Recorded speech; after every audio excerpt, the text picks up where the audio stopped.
Hey everyone, welcome to another top 10 list. This week's top 10 list is inspired by a new book that I bought, and it replaces an older one. My old book is United States Paper Money Errors, a comprehensive catalog and price guide by Dr. Frederick J. Bart, the fourth edition. And they came out with their fifth edition. Fifth edition Paper Money Errors book. You guys would always see me refer to this book as well as another error book I got. So this is the updated one. And the cool thing about these books is they not only show images of the notes, but also prices. So I was curious. This book here is actually full color, which is really nice. And it's got some updated information in it. And I will be doing a full book review on this particular one. But because there are prices listed, I was kind of curious to see how I did with my errors and if they're going the right direction. So let's get started. I've got my top 10 notes, top 10 error notes, and the price changes. I actually had about 20 some odd errors, but going through the book, I couldn't find exactly the same note, so I didn't include them. So I only went with 10. I was able to find 10 errors that made sense for the comparison. All right, so let's get started. Number 10.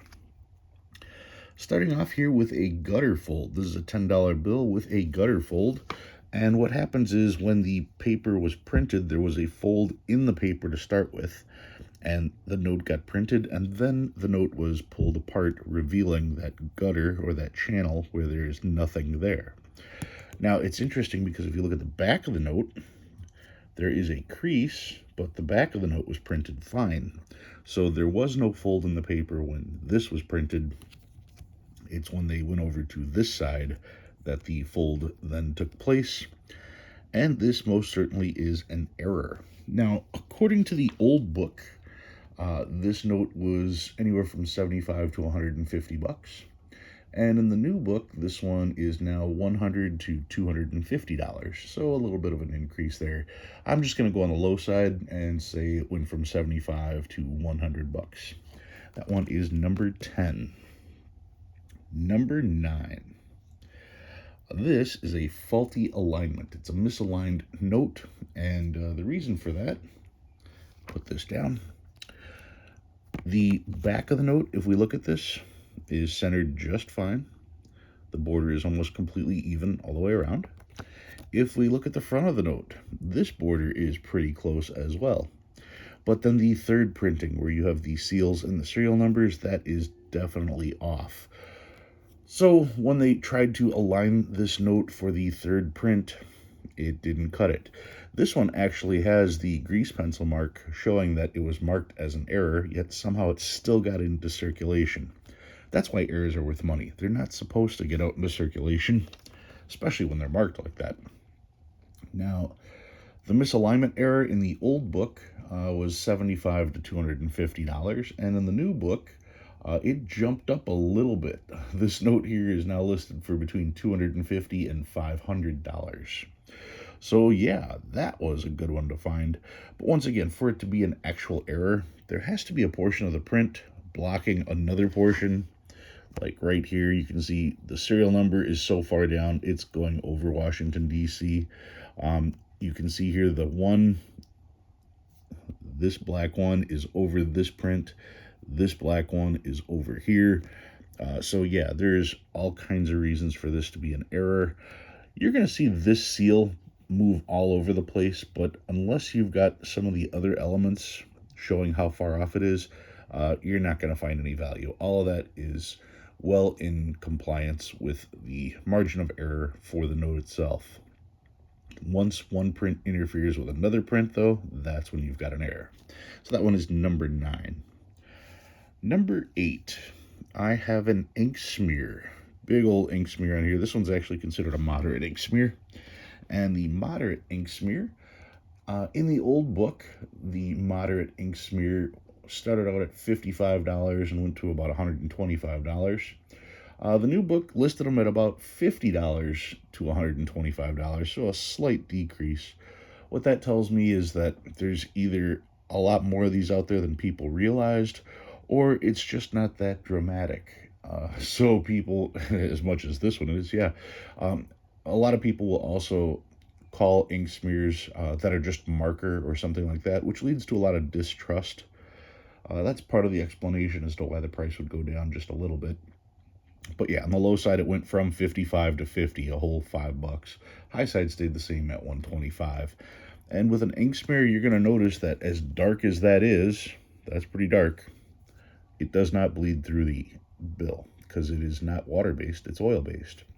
So that's what this particular ink smear is doing, and that one is number 8. Number 7, I have another ink smear. This one is a minor ink smear, and it's on the back, and you can see it's just a drop that got smeared like that. This one happens to be on a $20 bill, and I was able to find one that was fairly close to this on a 20 in the book. You can see this one's graded 58 ink smear on back, so it's been designated that way. We can look at the whole note. There's the front. Looks pretty good, 1977. Anyway, this particular note, being on a $20 bill, has a little bit more value. The old book listed this at $100 to about $350. The new book says $100 to about $250. So once again, same issue with the price going down just a little bit, mainly because the wow factor just isn't quite there. So many people trying to claim marker stains once again, and a little bit of distrust as to what an actual error is. So that one is number 7. Number 6. You always see people claiming they have miscut notes. And you hear me say all the time, if the cut does not go into the print, it's not an error. Well, this one, the cut certainly goes into the print. You can see on the bottom here, you can almost read Federal Reserve right here on the top. And when we look at the top, you can see that that's all gone there. So that is clearly an error. And when we look at the back, you can just about see the line on the bottom. The cut goes almost to the line there. And remember, the image on the back is smaller than the image on the front. So that's why this is so dramatic on this side, but not so dramatic on the other. Anyway, the miscut $5 bill, like I said, this is what a miscut error is supposed to look like. And rightfully so. In the old book, it was $350 to $750. In the new book, once again, with all the controversy over miscut notes, it did drop a little. This one went from $350 to $300 on the low side, and from $750 to $500 on the high side. Once again, that's what happens when you get so many people trying to claim non-errors as errors. It does have a negative effect on the hobby, and that's too bad because genuine errors are few and far between, and that is why they're actually worth so much. When you have people trying to sell you junk, they're actually hurting the real market. So that one is number 6. Number 5. Here is a butterfly fold. You can see here, once again, you've got the fold that happened over here, and then the ink was put on there, and then it was cut and then unfolded, giving the butterfly wing where you've got a portion of the note sticking out. If we look at the back of the note is printed correctly, and you can see where the fold then happened, so that on the front you've got this little extra piece. So that's what's known as a butterfly fold, because it comes out like that, versus just your standard gutter fold, which would be a fold in the middle. This particular note, let's see, $20 butterfly fold, had no change. It was $75 to $150, and it remains $75 to $150. So that was okay, staying the same on that particular one. That one is number 5. Number 4. This is my 1993 $10 Federal Reserve offset printing error. It is a full back to front. What we're looking is at the front of the note here. If I flip it over, you can see the back of the note is just fine. But on the front of the note, you have the complete reversed image. The $10 offset print error, this one, you can't fake this. This one, the old book had it at $100 on the low side and $250 on the high side. However, the new book, like I said, you can't fake this. That's what makes it so much more desirable. The low side is up to $300. The high side is $500. So it went from 100 to 300 on the low side and from 250 to 500 on the high side. That's a pretty good jump, so I was glad to see that one. That one is number 4. Number 3, another note that's clearly an error, a note that you clearly cannot fake. There is no denying what this is. This is the overprint on back error. If I look at the note on this side, you can see that there is nothing there.